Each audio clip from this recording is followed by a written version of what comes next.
مسلمان جب بھی آپس میں لڑتے ہیں، خصوصاً ملک جہاں بھی لڑتے ہیں، جب بھی لڑتے ہیں، ان کی لڑائی کے پیچھے ہر حال میں پہلا ہاتھ یہودی بدبخت کا ہوتا ہے، اور وہ یہودی جو ہے نا اپنے ساتھ عیسائی کو بھی گھسیٹ لے جاتا ہے۔ عیسائیوں کی جنگجو ہونے کی سرشت نہیں ہے، جنگجو ہونے کی، لڑائی کرنے کی یہ سرشت یہود کی ہے، اور یہود اس کو عیسائی کو بھی اپنے ساتھ گھسیٹ لے جاتا ہے۔ آج ہی میں نے سنا ہے ایک پچھلا انٹرویو یہ نیتن یاہو کا، یہ اسرائیل کا وزیر اعظم جو انٹرویو دے رہا تھا، کہنے لگا کہ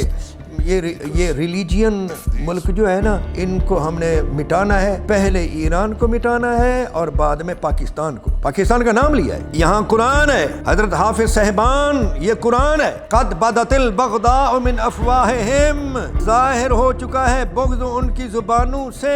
وما تخفی صدورہم، اور جو چھپا رکھا ہے ان کے سینوں نے وہ اس سے بھی بڑا ہے، جو بغض سینوں میں چھپا ہوا ہے وہ اس سے بھی بڑا ہے۔ منہ سے کہہ رہے ہیں پہلے ایران، پھر افغانستان کے ساتھ لڑے، پھر ایران کے ساتھ لڑیں گے، اور پھر پاکستان کے ساتھ۔ قد بینا لکم الآیات ان کنتم تعقلون، بے شک ہم نے تمہارے لیے کھول کھول کر اپنی آیات کو بیان کر دیا ہے اگر تمہیں کچھ عقل ہو تو۔